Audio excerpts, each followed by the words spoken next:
이세돌론 메가 액션 1. 기질 템퍼러먼트.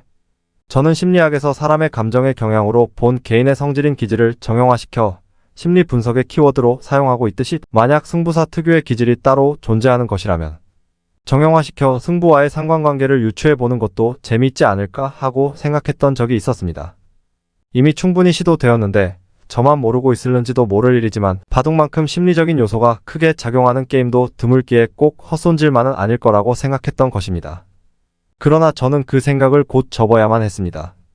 왜냐하면 승부사도 여느 사람들과 똑같은 사람인 이상 승부기질이라는 것도 보통 사람들의 기질에 이기고 싶다는 열망을 덧붙인 것 이상이나 이하가 될 수 없다는 사실을 즉시 눈치챘기 때문입니다. 하마터면 집사람만이 알고 있는 나는 바보올시다라는 1급 비밀을 태연자약하게 털어놓을 뻔했습니다. 하하! 승부기질이 있다고 하면 흔히 승부하는 것 자체를 좋아하는 성향이 있다라는 의미로 쓰이고 있는 것 같습니다만 승부하는 것 자체를 좋아한다는 것은 어딘가 구멍이 뚫린 듯 공허합니다. 승부가 끝나기 전까지는 승패에 대하여 생각하지 않는다면 그런대로 심금을 울리지만 지든 이기든 진검승부 자체를 좋아한다면 흙 파먹고 사나? 하는 의문이 먼저 떠오릅니다. 승부기질은 이기고 싶다는 열망을 떼어놓고서는 절대로 성립할 수 없을 것 같습니다. 만약 어떤 승부사가 승패를 떠나 좋은 기보를 남기고 싶다 라고 말한다면 나는 한 번도 패배를 떠올려 본 적이 없다. 반드시 상대를 코피내고 싶다라는 속내를 대회용으로 내다 바이친 거라고 믿어도 좋습니다. 사람이 좋으면 승부에 약하다는 속설의 타당성 여부를 판단하는 것은 심리학자나 할 수 있는 일이겠습니다만 특정한 승부사에게 근성이 부족하다, 기가 약하다, 도끼가 없다 따위의 진단이 따라다니는 경우가 있는 걸 보면 그 승부사가 평상시에 보여주는 성품에 의하여 먹고 들어가는 면이 작용하기도 하는 것이 승부인 모양입니다.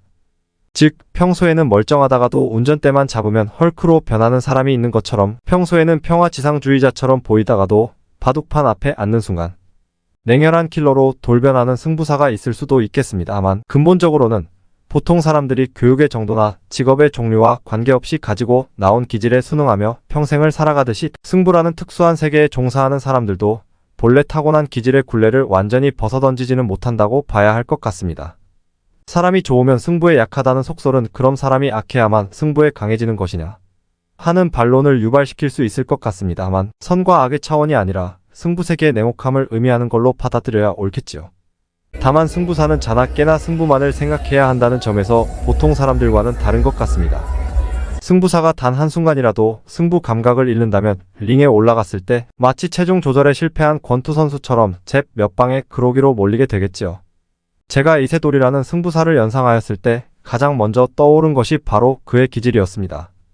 언젠가 그는 필화의 주인공 마이너스 계전의 정을 보여주어야 하는 대상으로 지목된 적이 있습니다. 그는 실력으로는 내가 최고인 것 같다. 단 한 판도 지지 않는 것이 목표다. 라는 공격적인 발언을 한 적이 있고 농심배에서 주최 측이 납득할 수 없는 처사로 외계인에게 시드를 주었다고 하여 예선 참가를 거부했으며 마효추는 인류에서 열외시켜달라. 라는 노골적인 비하 발언을 서슴지 않았습니다. 완만한 곡선이 대세인 도중 속에서 그는 직선적인이 어떤 것인가를 보여주었던 것입니다. 그런데 그의 직선적인은 기존의 정서상 수용되기가 쉽지 않았던 것 같습니다.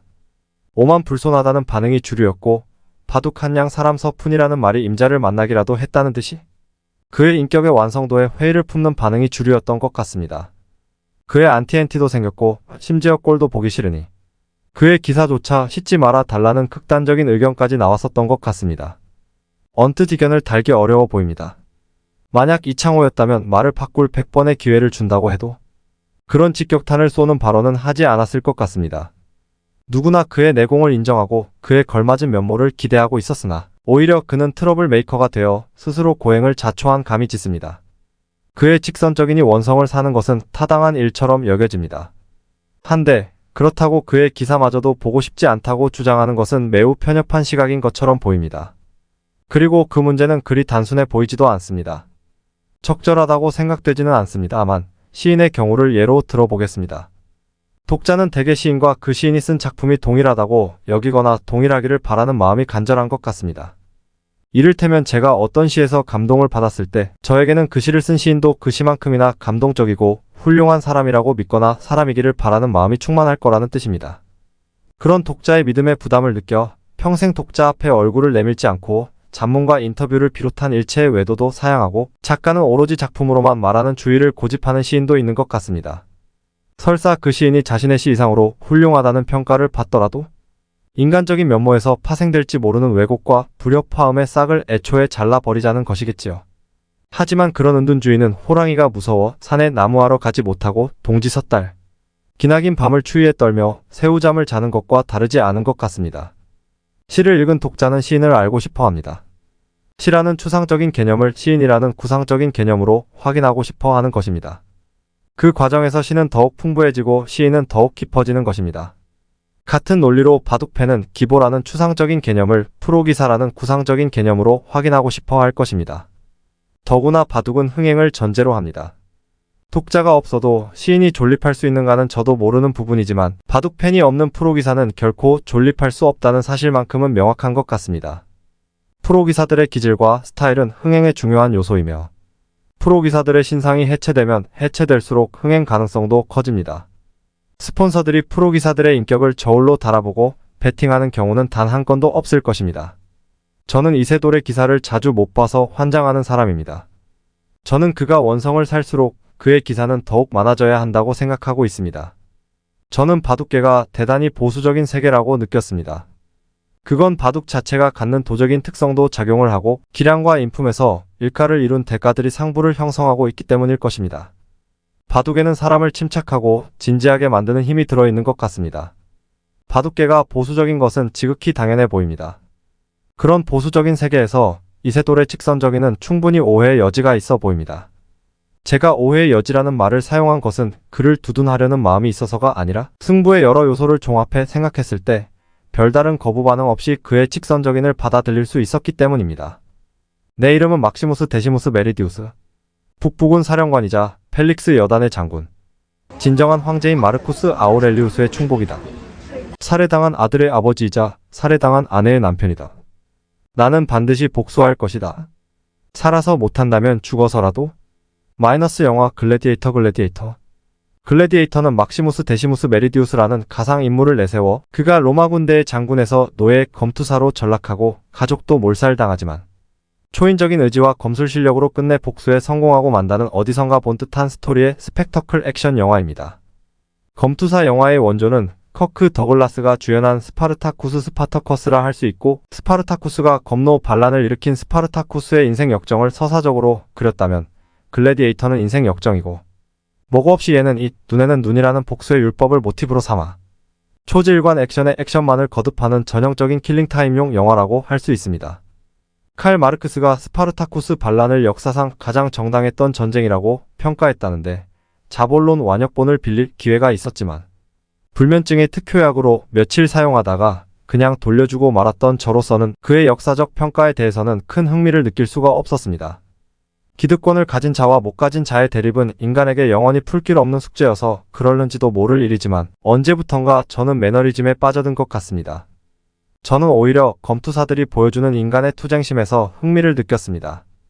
검투사의 투쟁심이 현대에 와서는 권투나 발리투드의 격투기로 변형되어 그 뿌리를 잇고 있지만 인간의 폭력성이 끝나지 않는 이상 이와 유사한 경기는 끊임없이 계속될 것입니다. 저는 몸으로 때우는 격투기뿐만 아니라 체스나 장기와 같은 정신적인 격투기에서도 검투사의 투쟁심은 뿌리를 내리고 있다고 생각합니다. 칼 대신 체스 R을, 방패 대신 장기 R을 들었을 뿐이지 그 격렬함이나 혼신을 다하는 자세 같은 것이 꿀릴 이유가 어디 있겠습니까? 특히 바둑은 그 선이 굵은 흐름으로 볼 때 배너에 등장하는 마차 경주를 연상시킵니다. 마냥 달리기만 한다고 되는 게 아닙니다. 언제 곤두박질 칠는지 모릅니다. 바퀴 중심에서 날카로운 창이 튀어나오는 상대 마차를 견제해야 하고 제때 고삐를 당기거나 풀어주어야 합니다. 1착으로 꼬린 지점을 통과하지 못한다면 몸이 성해도 성한 것이 아닙니다. 찰톤 헤스톤처럼 신의 섭리를 백그라운드로 갖고 있지 못하다면 더욱 긴장하고 조심하지 않으면 안 됩니다. 제가 조치훈의 목숨을 걸고 둔다. 라는 말에 리얼리티가 철철 넘친다고 생각하는 것은 바둑의 그 승부의 격렬함을 약간이나마 이해하고 있기 때문입니다. 푸른 하늘을 제압하는 노고지리가 자유로웠다고 부러워하던 어느 시인의 말은 수정되어야 한다. 자유를 위해서 비상하여 본 일이 있는 사람이면 알지.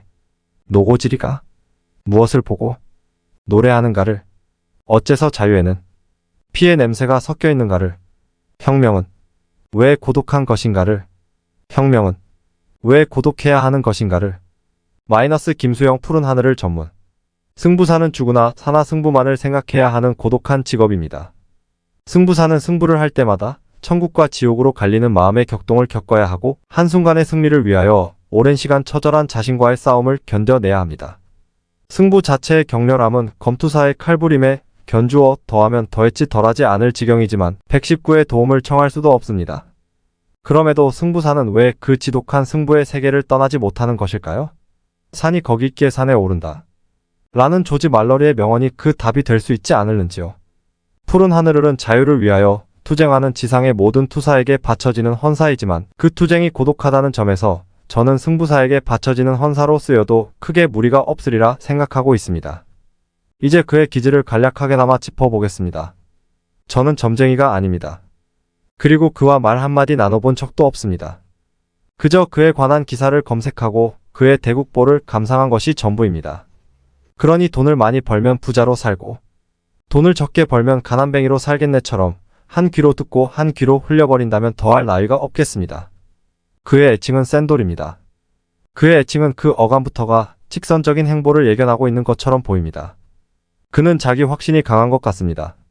그는 자신이 원하는 바를 곧이곧대로 따르는 것처럼 보입니다. 그는 자기 감정에 충실한 것처럼 보입니다. 그는 가치보다는 취향을 중시하는 것 같습니다. 그는 개성이 강한 것처럼 보입니다. 그는 쇼맨십이 뛰어난 것 같습니다.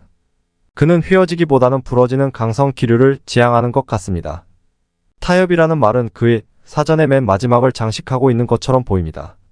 그가 결정이 빠른지 느린지는 알 수 없으나 그는 한번 결정하고 나면 중간 점검을 하고 조심스럽게 나아가기보다는 끝이 보일 때까지 거침없이 질주하는 폭주기관차형인 것처럼 보입니다.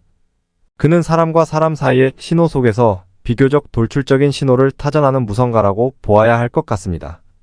저는 그의 기질을 짚어보고 나서 그의 직선적이니 어쩌면 그 자신을 열처리하고 담금질하기 위한 마인드 컨트롤과 비슷한 것이 아닐까 짐작하게 되었습니다. 기질이라는 태생적 한계와 승부 세계의 냉혹함과 승부 감각의 일관성이라는 면을 고려하면 직선적이는 외려 그의 존재를 고수하는 그만의 독특한 모습 보호라고 인정할 수도 있지 않을는지요. 그는 보이는 그대로 보고 느끼는 그대로 말하고 원하는 그대로 행동하는 앙팡 테리블이 아닐는지요. 그의 직선적이는 자신을 승부세계에서 지탱케 하는 그만의 지팡이가 될 수도 있지 않을는지요. 저는 그에게 싸가지가 없다고 질책하기 전에 강철은 어떻게 단련되었는가?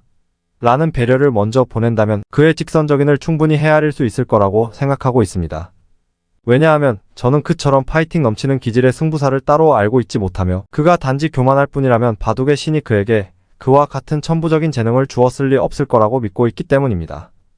본인방 9연패에 빛나는 평명류 타카가와 가쿠의 좌우명은 유수부쟁선이라고 합니다. 흐르는 물은 앞을 다투지 않는다라고 번역할 수 있는 이 말은 오청원의 바둑은 좋아다 라는 말과 잘 어울리는 듯이 보입니다. 그러나 그 흐르는 물 속에서 무슨 일이 벌어지고 있는지 들어가 보지 않고는 아무도 모릅니다. 그 흐르는 물 속에서는 혹 물결이 격렬하게 요동치고 있는 건 아닐는지요. 앞을 다투지 않고 흐르기만 해서는 결코 한 판의 바둑을 이겨낼 수 없을 테니까요. 백조가 부드럽게 유영하기 위하여 물속에서 정신 못 차리게 물갈퀴를 흔들어 대는 것처럼 백조가 부드럽게 유영하는 모습을 카메라에 담는다면 이창호 스타일이 될 것이고 물속에서 정신 못 차리게 물갈퀴를 흔들어 대는 모습을 수중 촬영한다면 이세돌 스타일이 되겠지요. 단 한 번 말할 기회에서 내가 최고인 것 같다. 고 말하는 것은 이세돌의 승부 호흡입니다. 100번 말 바꿀 기회를 준다고 해도 누가 최고인지 알지만 말할 수 없다. 나만 알고 있겠다. 고 말하는 것은 이창호의 승부 호흡입니다. 저는 이 승부 호흡의 차이를 이세돌의 불운이라고 생각하지 않고 이창호의 행운이라고 생각하며 공명정대하게 고유의 스타일로 인정하고 있습니다. 경륜이 쌓이면 그의 직선적인도 달라질는지 모릅니다. 그는 천부적인 재능을 타고났으니 쾌도만이 날카로운 게 아니고 둔도도 그 이상 날카로울 수 있다는 내공의 의미를 깨닫기까지 그리 오랜 시간이 걸리지 않을 겁니다. 그러나 저는 그의 직선적인이 달라지지 않는다고 하더라도 불만이 전혀 없으며 그저 그의 아드레날린이 펑펑 솟구치게 하는 파이팅 넘치는 승부기질만은 절대 변치 않기를 바랄 뿐입니다. 그가 오랜 동안 바둑의 추를 잡고 정신 못 차리게 흔들어 댈 수 있기만을 바라고 있을 뿐입니다.